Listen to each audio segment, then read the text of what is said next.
ఏంటి కుమార్, ఏం జరిగింది? నేను అక్కడికి వెళ్లేసరికి మొత్తం అందరూ పోలీసులే. ఏదో కహానీలు చెప్పి వీడిని కొడుతూ ఉన్నారు.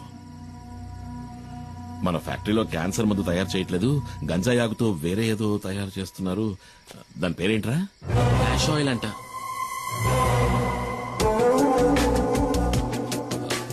కాదు, క్యాన్సర్ కి మందే నేను చెప్పాను, కానీ ఎవరు నమ్మలేదు. మొత్తం అందరినీ చితకబాది వీడిని అక్కడి నుంచి తీసుకొచ్చాను. ఏమైనా తప్పు చేశానా? లేదు, నువ్వు వెళ్ళు, నేను చూసుకుంటాను. రారా.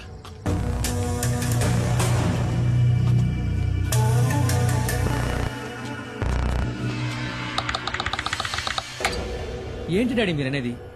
సడన్ గా ఇప్పుడు సరుకున్న చోటు మార్చమంటే ఎలా మార్చగలం? గంజాయి ఉన్న చోటు పోలీసులకి ఇంకా తెలీదు.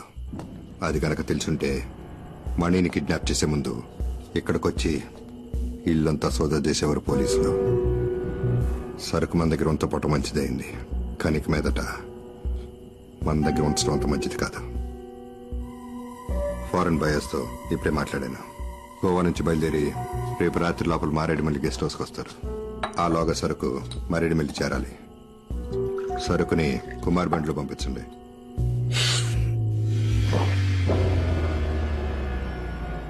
సరుకుతోనూ వెళ్ళొద్దు. మనలో ఎవడో ఒకడో ఏమాడుతున్నట్టు అనిపిస్తుంది.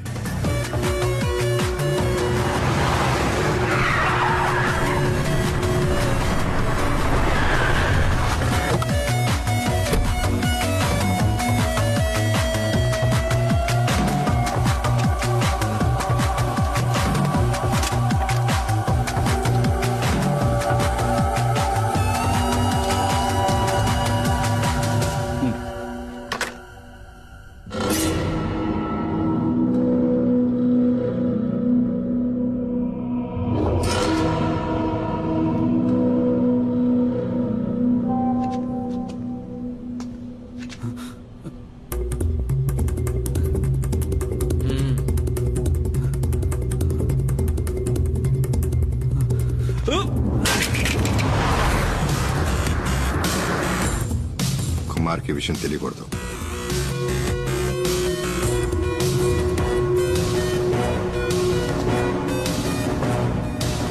నీకు చివరి అవకాశం ఇస్తున్నా. ఆ వీడియో ఎవరికి పంపావో చెప్పు.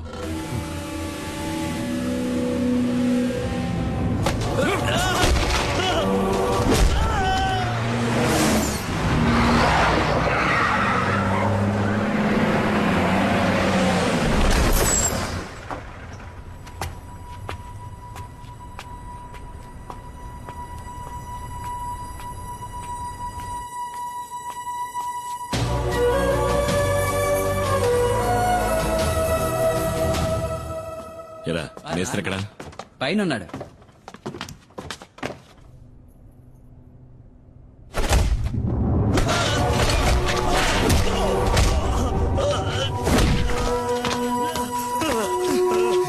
రే శివ, ఏంట్రా ఇది? ద్రోహం, నమ్మక ద్రోహం చేసిన వాణ్ణి ఎప్పటికీ క్షమించకూడదు. ఏం ద్రోహం? వీడు నా ఫ్రెండ్ రా.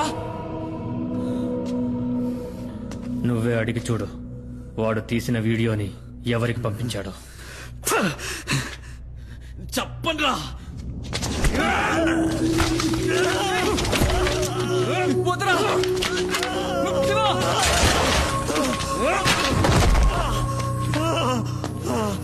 వీడి చేత నేను చెప్పిస్తా. రే వద్దురా శివ, నేను చెప్పబట్టే మనీ ఈ పనిలో చేరాడు.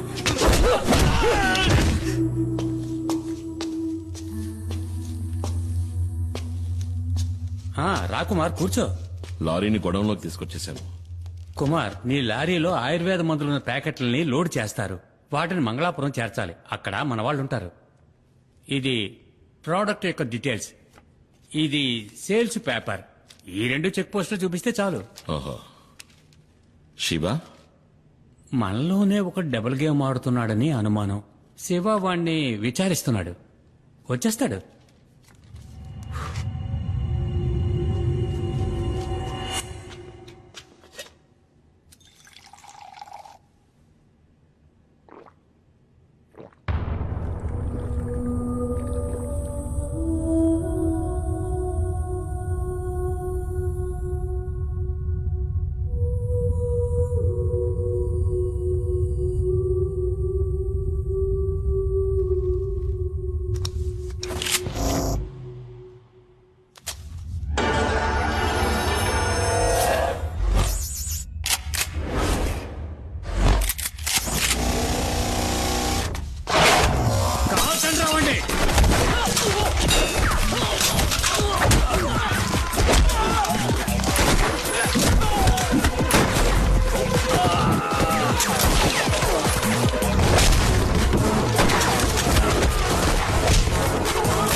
Gun down.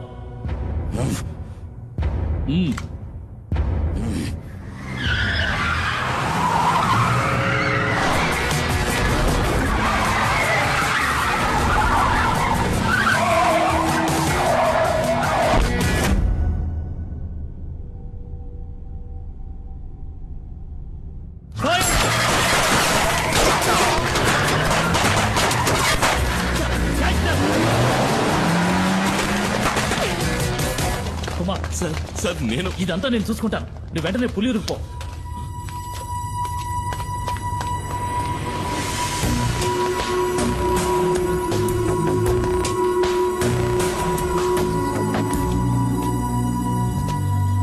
ఏమైంది? పులి కుమార్ ఎక్కడున్నాడో నాకు తెలుసు రామయ్య. వాణ్ణి తిరిగి రాని డాడీ. నీ ముందే వాణ్ణి ఈ తుపాకీతో కాల్చి మారేస్తా.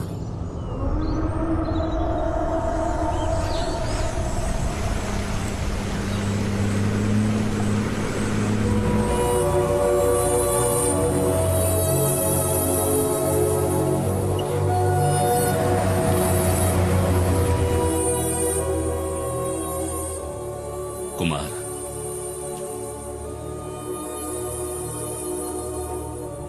మీరందరూ కలిసి నన్ను ఇక్కడి నుంచి ఎందుకు పంపించేశారు? ఈ అడవిలో నా ప్రాణానికేదో ప్రమాదం ఉందనేగా. నాకిప్పుడు అర్థమైంది బాబా. అడవిలో ఉన్న మృగాల కన్నా ఊళ్ళో ఉన్న మనుషులే ఎంతో ప్రమాదకరమైన వాళ్ళు. అడవిలో ఉన్న శత్రువుల కంటికి కనిపిస్తారు, ఎదిరించి పోరాడగలం. కానీ ఊళ్ళో ఉన్న మనుషులు అలా కాదు. తీయగా మాట్లాడతారు, ప్రేమ చూపిస్తారు. కానీ అది నిజమని నమ్మే లోపే మనల్ని వెన్నుపోటు పొడుస్తారు. ఇలా జరుగుతుందని ఎవరికి మాత్రం తెలుసు కుమార్? ఇవేవి మైనాతో చెప్పద్దు. జీప్ ప్రమాదంలో మనకి దెబ్బలు తగిలాయని అనుకుంటోంది.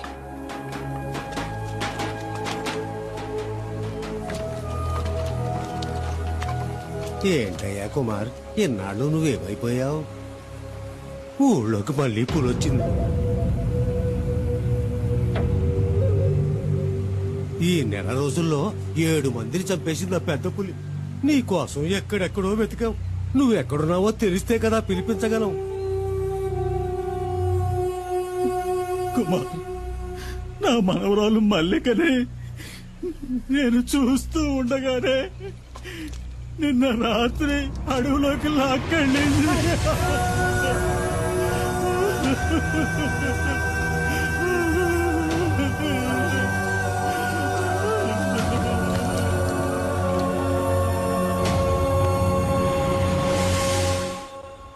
కుమార్, నీకు కావాలనే చెప్పలేదురా.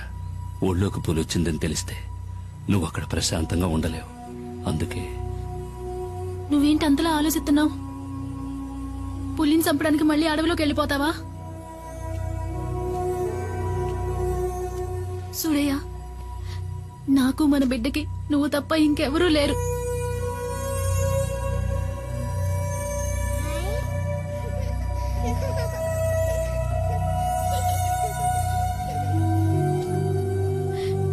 నా మాటేనయ్యా. నీకు మనసులా వచ్చింది ఇలా మాట్లాడటానికి? మన చిన్ని తోటిదేగా ఆ పెద్ద ఆయన మనవరాలు కూడా. అదే మన చిన్నికి ఏదైనా జరిగితే నువ్వు ఇలా మాట్లాడతావా? లేదు, నేను ఒప్పుకోను.